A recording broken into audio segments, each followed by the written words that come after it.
İsrail ordusunun Beyrutun cənubuna indirdiyi hava zərbələri nəticəsində ölənlərin sayı 5 nəfərə çatıb. Əl-Cəzirə bununla bağlı Livan Səhiyyə Nazirliyinə istinadən məlumat yayıb və ölənlərin sayının artacağı da istisna edilmir. Hava zərbələri olduqca kəskin formada həyata keçirilir, belə deyək. Bir çox ərazilər bombalanıb, deməli Livanın paytaxtında. Bundan başqa Hizbullah hərəkatının baş qərargah rəisi də öldürüldü ötən gün.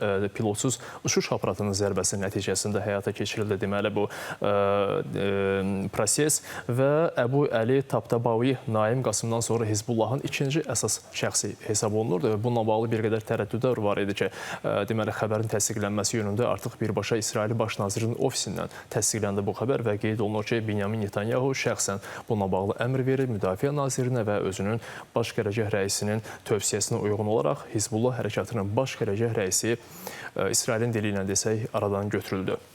Bundan başqa deməli Hamas hərəkatının Qəzza sektorundakı lideri bugün Misirdə səfərdədir. Deməli, Qəzza zolağında sülh planının, atəşkəs planının daha doğrusu ikinci mərhələsinin həyata keçirilməsi ilə bağlı artıq məsələlərdə görüşlər keçirilməlidir. Burada nədən gedir söhbət? Birinci mərhələ bildiyimiz kimi əsir və girovların geri qaytarılması idi. Bu sağ yaxud da ölü vəziyyətdə belə deyək, meyitlərdən qaytarılmasından gedir söhbət. İkinci mərhələ isə artıq həmin ərazinin silahsızlaşdırılması məsələsi var idi gündəmdə. Bu hansı formada həyata keçiriləcək. Amma Həmasın belə deyək, narazılıqlarından biri də sarı xətti keçməsidir İsrailin. Bildiyimiz kimi həmin bölgədə bir sarı xətt, sarı zolaq çəkilir və həmin xətti keçməməlidir İsrail tərəfi. Eləcə də Hamas hərəkatından bu qaydalara pozulmamalıydı. Amma deməli Qəzzanın şərqində yerləşən bölgədə sərhəd xəttini 300 metr irəli çəkdiyi iddia olunur Təl-Əviv tərəfdən və təbii ki, bu şikayətlərlə də Misirə üst tutub Həmas nümayəndəsi bugün dediyimiz kimi bu məsələlərdə müzakirəyə çıxarılmalıdır. Qəzza mövzusu Ərdoğan-Makron görüşündə də müzakirə olundu dostlar. Deməli, G20 samiti keçirilir bildiyimiz kimi Cənubi Afrika Respublikasında və Rəcəb Tayyib Ərdoğanla Fransa prezidenti Emmanuel Macron arasında bir görüş baş tutdu. Təbii ki, təkcə Qəzzadan danışılmadı. İki tərəfli münasibətlər deməli çıxarıldı mövzuya, müzakirələrə. Bundan başqa Rusiya-Ukrayna sülh planından danışıldı və deməli Qəzzadakı son vəziyyətdə müzakirə edildi dediyimiz kimi atəşkəsin qorunması və bölgəyə humanitar yardımın çatdırılması ilə bağlı Ankaranın narahatlıqları deməli diqqətə çatdırıldı və Makron da Türkiyə ilə mövqeyini dəstəklədiyini ifadə etdi. Ümumiyyətlə bundan əvvəl də beynəlxalq tədbir çərçivəsində görüşləri olmuşdu Makronla Ərdoğanın. Son zamanlarda bu nisbətən münasibətlərdəki istiləşmə təbii ki, deməli pozitiv yöndə münasibətlərin davam etdiyini göstərir. Mövzularımız genişdir dediyimiz kimi bölgəyə qayıtsaq İran-Rusiya nüvə əməkdaşlığı davam edir və deməli İran Xarici İşlər Nazirinin nümayəndəsi İsmail Bəqai qeyd edir ki, İran və Rusiya arasında dinc nüvə energetikası sahəsində əməkdaşlıq davam edir və bunun üçün heç bir məhdudiyyət yoxdur. İrana belə bir məhdudiyyət də tətbiq olunmayıb deyir və İran-Rusiya arasında dinc nüvə energetikası sahəsində əməkdaşlığın möhkəmləndirilməsi və genişləndirilməsi üzrə qarşılıqlı fəaliyyət və danışıqlar davam edir deyir.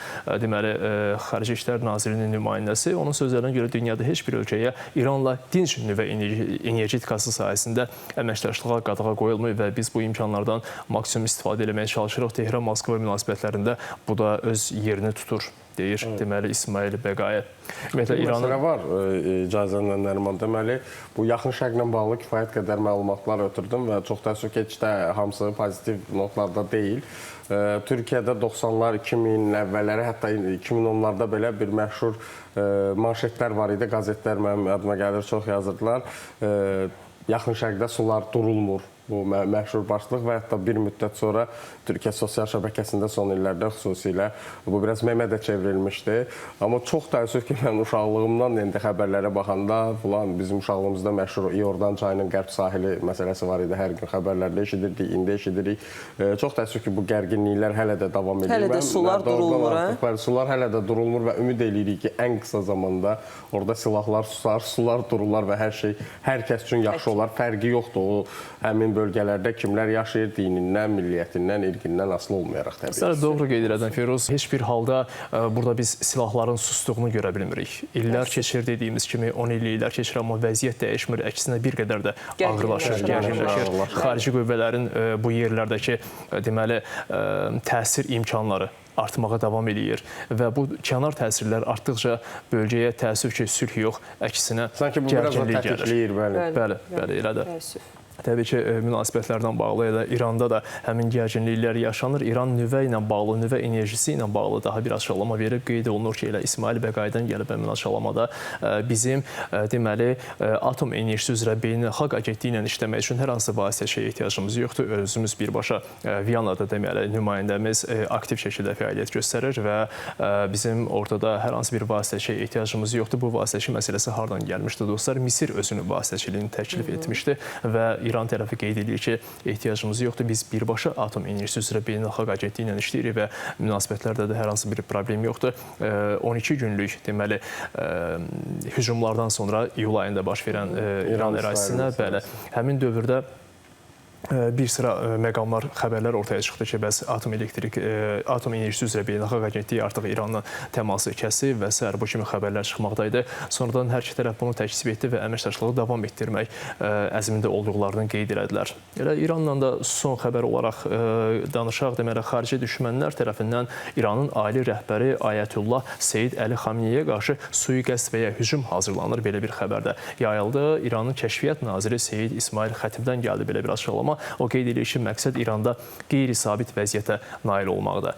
Hər halda elə dediyimiz həmin 12 günlük hücumlar zamanı da ana məqsədin məhz deməli Xamneyinin həyatına sui-qəsd etməkdir, onu öldürməkdir deyilirdi. Belə bir açıqlamalar da gəlirdi təbii ki, Amerika Birləşmiş Ştatları və İsrail tərəfindən, amma hər halda həmin müddətdə o şəxs belə deyək, bu hücumlardan gizlənə bildi. Amma nə baş verdi? İranın nüvə enerjisi kifayət qədər zədələndi, zədə gördü, amma özlərini bərpa etmək iqtidarında olduqlarını qeyd elədilər.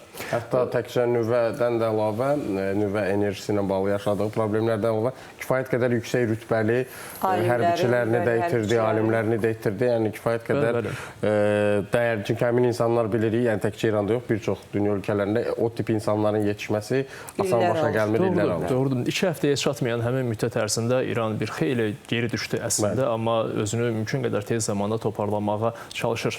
Saat 8 efirlərində biz bunları çatdırdıq dostlar, amma saat 9 buraxılışımızda Rusiya-Ukrayna müharibəsi ilə bağlı həm Amerika Birləşmiş Ştatlarının sülh planı 28 maddəli sülh planına gedir söhbət bilirik. Bundan başqa alternativ olaraq Avropa İttifaqı da elə gecə saatlarında özünün bir 24 bəndlik sülh planını hazırladı. Çox maraqlı məqamlar var, bir-biri ilə ziddiyyət təşkil edən məqamlar var. Biri deyir ki, NATO-ya daxil olmalıdır, digəri deyir ki, NATO-dan əl çəkməlidir Ukrayna. Bu sayaq bir xeyli deməli təzadlar təşkil edən maddələr var. Daha ətraflı formada dediyimiz kimi təxminən saat 9-da görüşəcəyik tamaşaçılarımızla.